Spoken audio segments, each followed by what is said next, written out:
Hi everyone, it's Nancy here and I'm back with another process video for you. I was going through my stash and I found this Amy Tangerine Fabric Paper. I've had it for quite a while. I think it's from her first or second collection, so it's been there for a while. So I decided to use that as my background paper. Of course that is going to restrict a little bit what I can do on the background because the fabric paper does not take ink or mist too well. It either sinks in or just spreads out into nothing really, so I don't end up doing that. I've pulled two photos out and they're both 4x4.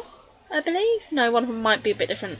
But I did pull out some orange strips that I had on my desk as well because I decided that I want to pull that orange out of that background paper. And I'm also just going through this Maggie Holmes paper Project Life cards just to see if any of those are going to go. I pull out some bits and pieces here that I got from Sharon, and I'm just seeing if I want to use any of those. I do pull out one of those cards, but that doesn't actually make it onto this layout. And I'm just going through, just seeing if there's anything the right colours, because you know that's kind of how I start my process. I pull everything out within that same colour family and go from there. I have that piece of turquoise paper that I was thinking of mounting that on, but it doesn't kind of really work. And here I am just going through one of my many files of paper. I really want to do something about them. They're kind of like, you know, the kit bags you get, and then they just get loads of random bits of paper put in them. So I really need to sort those out. But I am going to just mount that on that background paper, and I got that out so I can mount my other photo on it. As you know, this is my process of late. I like to have some sort of cohesion if I'm going to mount my background paper.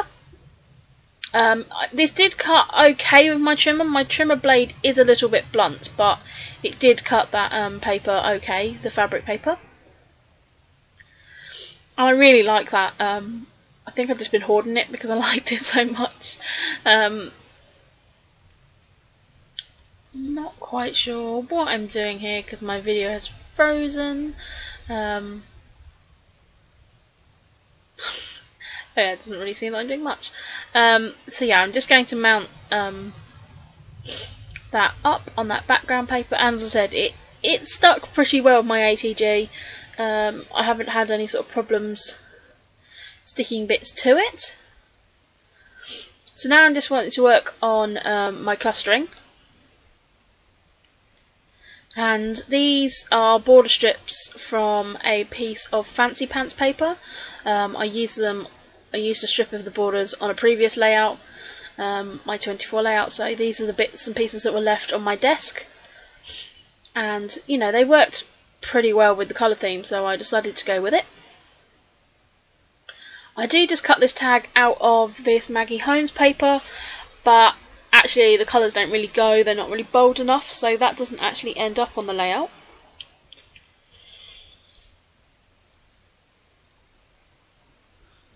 Again, I'm just picking bits and pieces up that I've got on my desk and just getting these bits stuck down. And as I said, I did put, you know, maybe a couple more strips of ATG than I normally would on, but it does stick down okay. So I'm just going to place my photos down to make sure I get my positioning right. And I'm using two photos here of my new car, which is very exciting. I'm still in love with my new car, even though I've had it now a couple of months. Well, probably not quite a couple of months yet.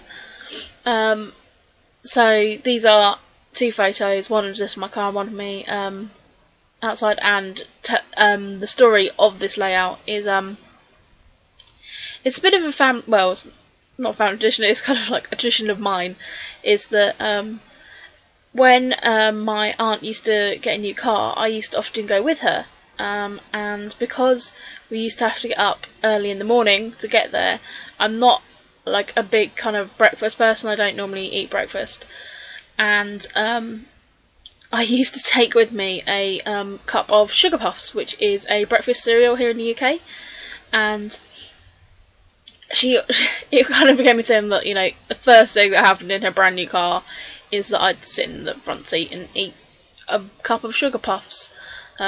So it kind of became a bit of a family joke that, you know, when you go and pick up your new car, that you have to take some Sugarpuffs in a cup. Well, this is my first new car. I mean, this is not brand new, it was like just under a year old when I got it, but it's the first car that I've brought from a garage. It's, you know, not a second-hand person. So this is the first kind of car I brought from a proper garage, and so my aunt actually went out and brought me a box of Sugarpuffs, so I could take when I went to go and collect my car. I did collect my car by myself, but I still went with my cup of Sugarpuffs. I actually took it in a coffee, like takeaway coffee cup container, just so they didn't think I was like really weird. I think they thought I was weird anyway, because I think the 4 or 5 times I went down to sign documents and different stuff in my car, I had like a different wig or a different hairstyle on, and I think they were kind of quite new who was going to turn up. So I decided not to freak them out of my weirdness by getting them a brand new car with a cup of Sugarpuffs. But the first thing I did when I sat in the car by myself was ate some Sugarpuffs, just to kind of carry on that tradition. So that is what this layout is about. It's just, you know, it's a story of now, but, you know, it's also, you know, got sort of some historical kind of, you know, it goes back to sort of, you know, 10, 12, 13 years ago as well. So I kind of quite like that. If you can kind of merge stories of now and the past, I kind of quite like doing that if I can. So as I've just been jabbering away there, I have just started building up my clusters. I went through the Amy Tangerine sticker pad that I got in a recent rack, and it works really well actually. There was a couple of really good stickers, and there was this little arrow that I am going to mess around quite a lot with, that arrow, because I want it to point to the cup of Sugarpuffs that I'm holding, but I'm not 100% sure what else I'm going to put over there at the moment, so that does get moved about quite a bit. I did just cut up a little border strip to put on the edge of both my photos, just to add. It is black and sort of cream, but it, you know, just kind of makes those pop a little bit. I'm just going through my various different sticker sheets that I've got lying around, seeing if anything on those kind of work well. I also believe I pulled a sticker off the Fancy Pants travel collection one. And I'm using those cameras from the Alison Craft Echo Park original line. And I've been hanging on to them for a long time, which is a bit unusual for me with cameras. Normally camera stickers get used up pretty quick with me, but those ones have been hanging around for a while. And so I'm really happy that I got those used up.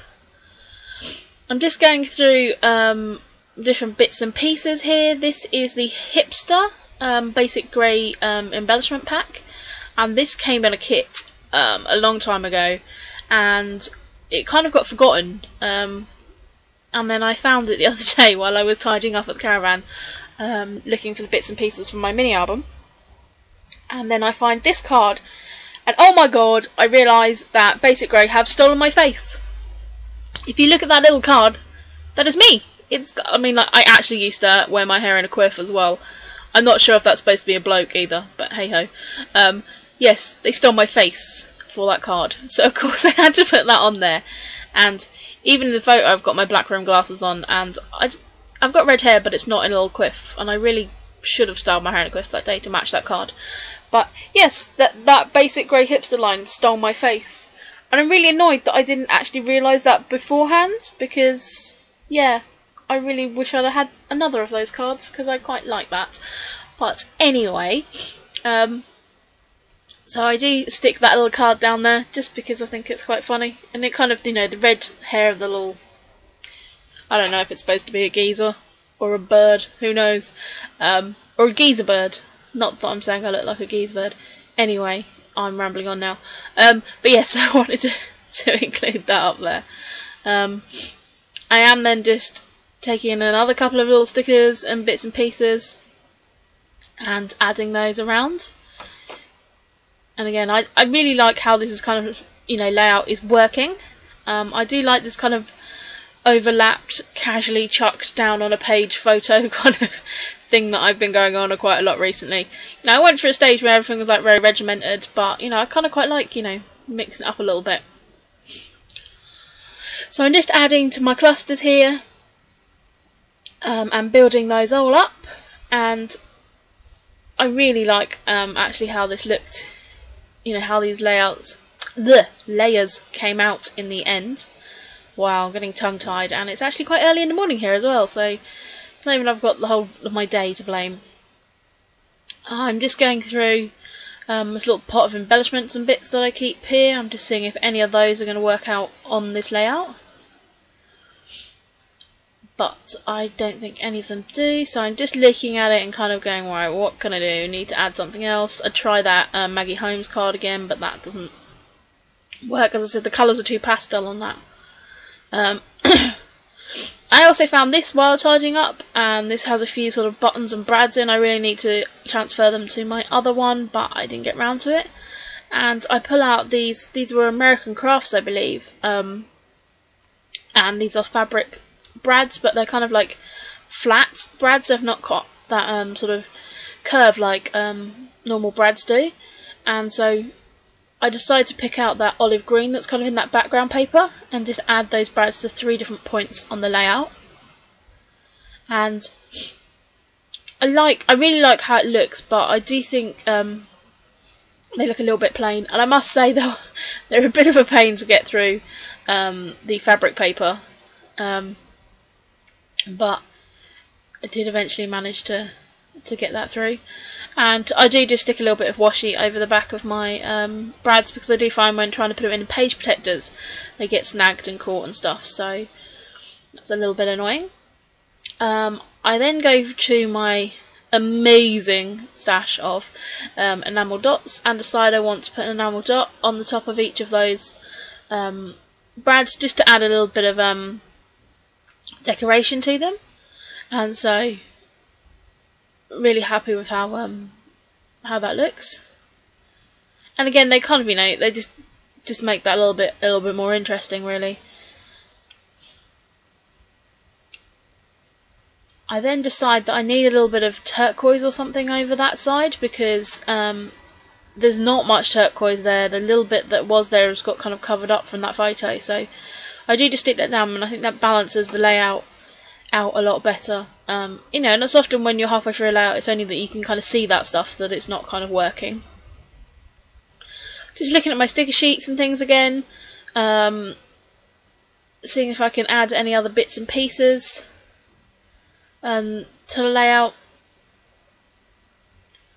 So I'm just kind of playing about here with that sticker, and I'm kind of making a cluster over to the side there. I pull out, these are thickers, and they came in a recent Scraptastic kit. I'm not sure what collection or anything they're from. They look very similar to the print shop ones, but turquoise.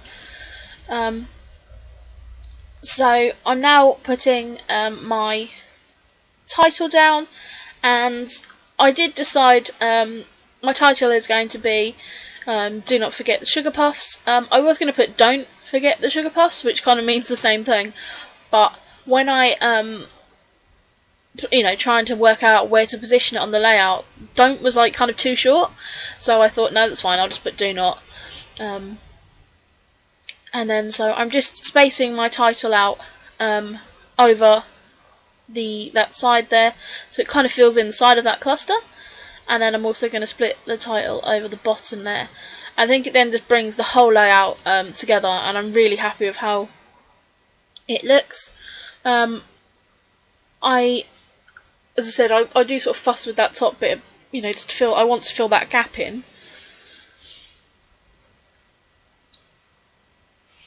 and you will see that I've just put that arrow back.